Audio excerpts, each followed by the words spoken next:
हरिओम प्रिय दर्शकों, यदि आपकी मेष राशि या मेष लग्न है तो इस वीडियो को बहुत ध्यान से देखिएगा, समझिएगा। इस वीडियो में हम समझने वाले हैं सूर्य राशि परिवर्तन प्रभाव को। ग्रहों के राजा सूर्य का परिवर्तन होने जा रहा है। ये परिवर्तन 14 मई की रात्रि 12:12 में परिवर्तन होगा, यानी कि 15 तारीख लग चुकी होगी। और ये परिवर्तन अब सूर्य अपनी बहुत ही प्रिय राशि मेष राशि को छोड़ के अब शुक्र की राशि वृषभ में गोचर करेंगे।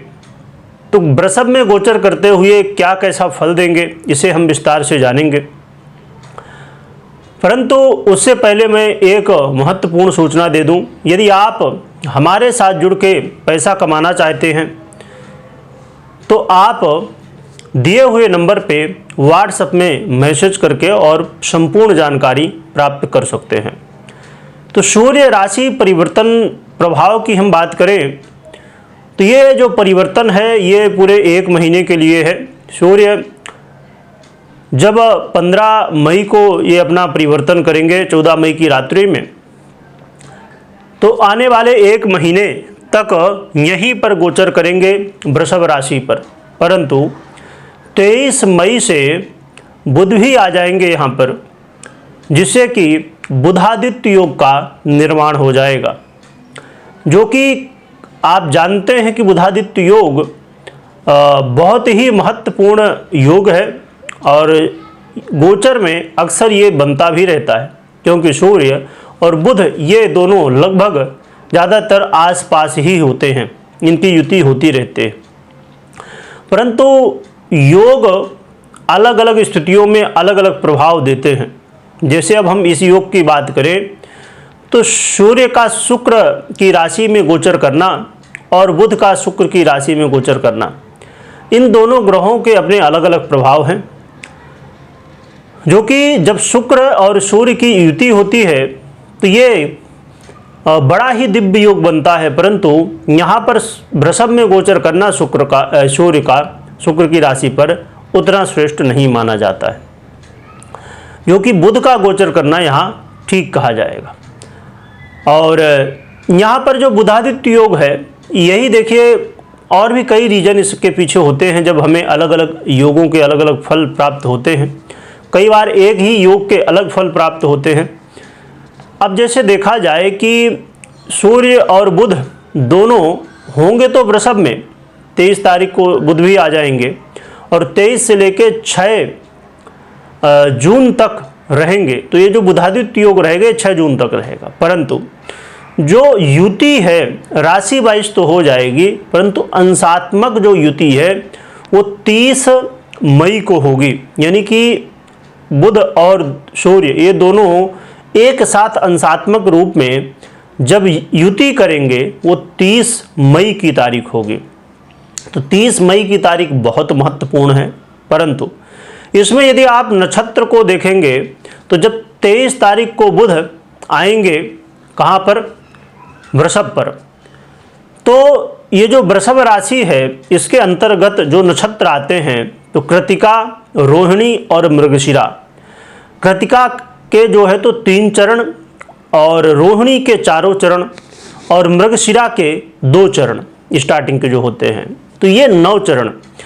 तो जब बुध आएंगे तो वो जो है तो 23 तारीख से लेके और 25 तारीख को 9:30 बजे तक, दोपहर में 23 तारीख को 1 बजे लगभग बुध आएंगे और 25 तारीख को 9:30 बजे तक का जो समय होगा, ये समय भी काफ़ी महत्वपूर्ण हो जाएगा। क्योंकि उस समय बुध और सूर्य दोनों ही सूर्य के ही नक्षत्र यानी कि कृतिका में गोचर कर रहे होंगे, जो कि अंशात्मक युति नहीं होगी इनकी, परंतु एक ही नक्षत्र के अलग अलग चरण में गोचर कर रहे होंगे। तो फिर भी इसके प्रभाव में और अच्छी बात कही जाएगी कि ये एक ही नक्षत्र में होंगे और ये सूर्य का नक्षत्र होगा, तो ये काफ़ी अच्छी बात कही जाएगी। ये जो योग बनने वाला है बुधादित्य योग, फिर 25 तारीख को 9:30 बजे के बाद फिर इनका नक्षत्र का जो है तो डिफरेंस हो जाएगा। परंतु फिर 30 मई को चंद्रमा के नक्षत्र, क्योंकि कृतिका हो गया सूर्य का, चंद्रमा का नक्षत्र जो रोहिणी है और मृगशिरा जो कि मंगल का नक्षत्र है, तो ज़्यादा समय दोनों ग्रह रोहिणी में बिताएंगे जो कि चंद्रमा का नक्षत्र है। तो सूर्य का चंद्रमा के नक्षत्र में गोचर करना एक बार ठीक भी है, परंतु बुध का उतना श्रेष्ठ फल देने वाला नहीं माना जाता है, बल्कि उससे भी ज़्यादा जब मंगल के नक्षत्र में जाएंगे, यानी कि लास्ट के जो 2 चरण होंगे, लगभग इसे आप यदि देखेंगे मुख्य रूप से, तो एक चरण में लगभग 3 दिन और कुछ घंटे ये बिताएंगे बुध, ये सूर्य। तो उसके हिसाब से जब देखेंगे आप, तो आपको ये इसमें डिटेल निकल आएगी कि मंगल के नक्षत्र में कब होंगे बुध और सूर्य।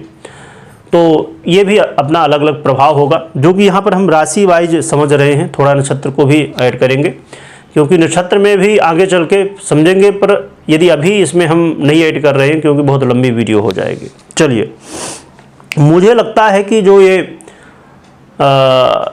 स्थितियाँ हैं ये बहुत अच्छी तरह से क्लियर हो चुकी होंगी आपको, कि नक्षत्र वाइज हो या अंशात्मक रूप में हो या तो राशि वाइज हो, तो दोनों चीज़ें क्लियर हो चुकी होंगी। यहाँ पर विचारणीय तथ्य ये है कि सूर्य जो कि आपके मेष वालों के लिए बहुत अच्छे ग्रह, यानी कि पंचमेश आपके होते हैं, और ये आपके धन भाव में गोचर करेंगे, यानी दूसरे भाव में, ये बहुत अच्छी बात है। परंतु बुध जो कि आपके षष्ठेश और तृतीयेश हैं, ये भी गोचर करेंगे, ये माइनस पॉइंट है।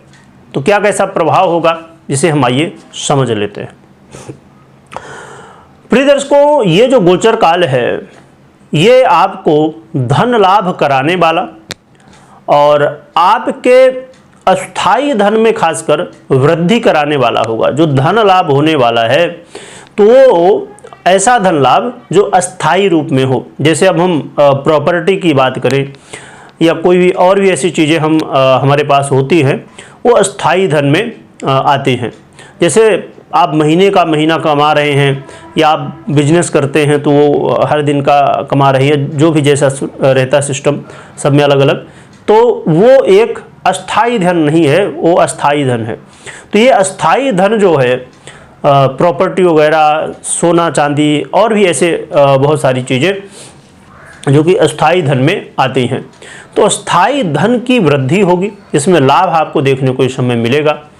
और इस समय सूर्य यहाँ पर होंगे तो और भी ज़्यादा संभावनाएं होंगी कि पैतृक संपत्ति से लाभ होने की संभावनाएं बढ़ेंगी, है ना। जैसे अब बहुत सारे लोगों के पैतृक संपत्ति होती है, या तो बहुत सारे लोग अपने पूर्वजों का जो पैतृक काम होता है उसको भी कर रहे होते हैं। तो यदि आप अपने परिवार में चल रहा काम कर रहे हैं, जैसे आपके पिताजी करते थे, आप भी कर रहे हैं, या आपके जो परंपरागत काम है, तो ऐसा यदि काम आप करते हैं तो उसमें भी आपको इस समय लाभ दिखेगा। मैं सावधानी क्या रखनी हो वो भी आगे बात करेंगे, हम लोग समझेंगे।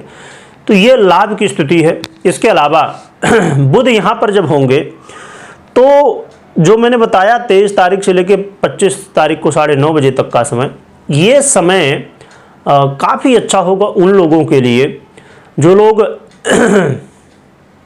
इंटरव्यू देना चाहते हैं, या किसी के साथ कोई मीटिंग करना चाहते हैं, या कोई भी ऐसी स्थिति जिसमें वाणी का प्रयोग करना हो, लोगों से बात करना हो, तो वो समय, क्योंकि बुध आ जाएंगे यहाँ पर दोपहर में 1 बजे 23 तारीख को, तो 23 तारीख को 1 बजे के बाद और 25 तारीख को 9:30 बजे के पहले का समय, ये काफ़ी अच्छा होगा। जो बुध से प्रभावित क्षेत्र भी हैं और सूर्य से प्रभावित क्षेत्र भी, जैसे कोई सरकारी क्षेत्र को लेके आपका कोई काम है, और जैसे कोर्ट केस वगैरह है, तो उसमें चाहे अर्जी लगाना हो या आपकी तारीख हो कोर्ट वगैरह की, इसके अलावा सरकारी क्षेत्र के लिए अप्लाई करना हो, है ना, नौकरी के लिए, या कोई टेंडर लेना है, या कोई भी सरकार से जुड़ा हुआ काम है, तो वो इस समय में करना थोड़ी अनुकूल रहता है अन्य समय से। इसके अलावा जैसे जो लोग अभी तो स्टार्टिंग हो चुकी है होगी लोगों की, परंतु यदि कुछ लोग अभी करना चाहते हैं, जैसे आप ट्यूशन डालना चाहते हैं, यानी ट्यूशन की शुरुआत करना चाहते हैं, या क्लासेस वगैरह जैसे लोग चलाते हैं इसकी शुरुआत करना है, या स्कूल से संबंधित काम है आपका, एडमिशन हो या और भी कुछ चीज़ें हों, तो पढ़ाई लिखाई से संबंधित काम भी इस समय किए जा सकते हैं और इसमें अच्छा लाभ दिख सकता है। और भी ऐसे बहुत सारे क्षेत्र हैं, जैसे व्यापार से संबंधित मैंने बताया ही, कोई मीटिंग है या कोई डील है तो इस समय करना। परंतु ये बुध और सूर्य से प्रभावित यदि काम है तो ज़्यादा अच्छा मौका होगा हमारे लिए। तो ये चीज़ें हो सकती हैं, पॉजिटिव चीज़ें हमारे जीवन में। इसके अलावा जो लोग लॉटरी, जुआ, सट्टा, शेयर मार्केट से संबंध रखते हैं तो ऐसी स्थिति में लोगों को लाभ मिलने की संभावनाएं हो जाती हैं।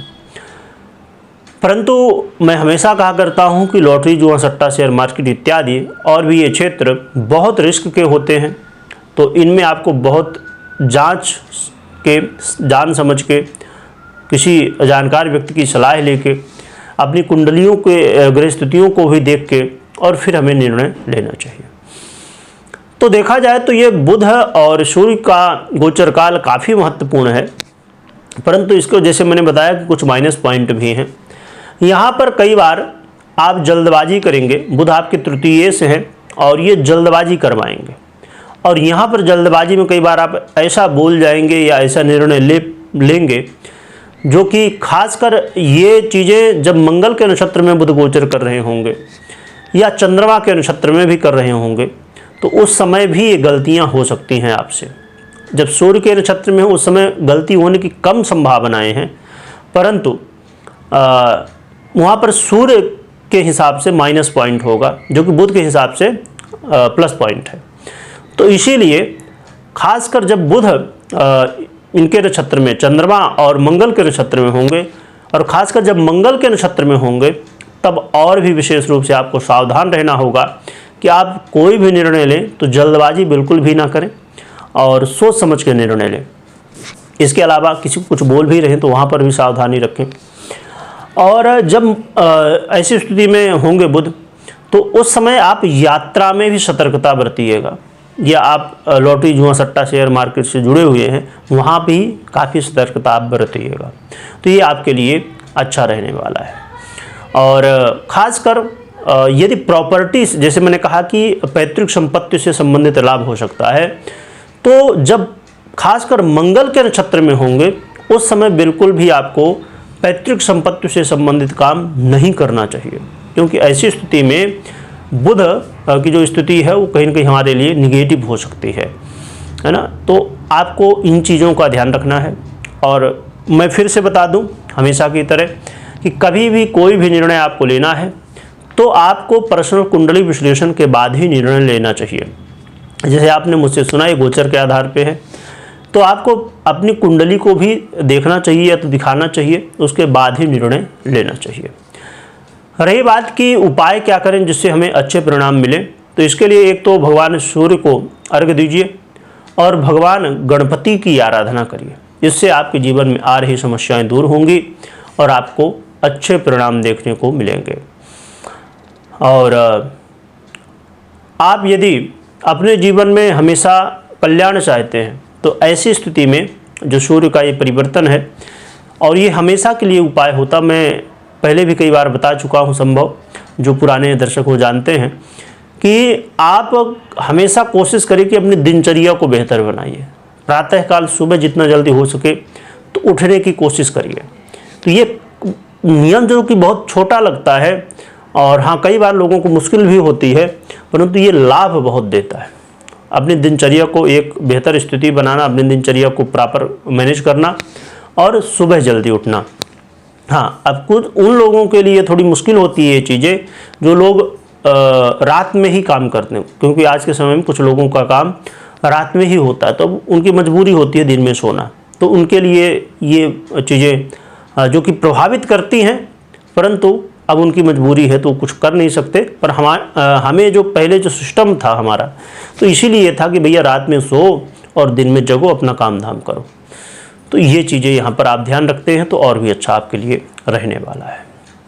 वीडियो देखने के लिए बहुत बहुत धन्यवाद।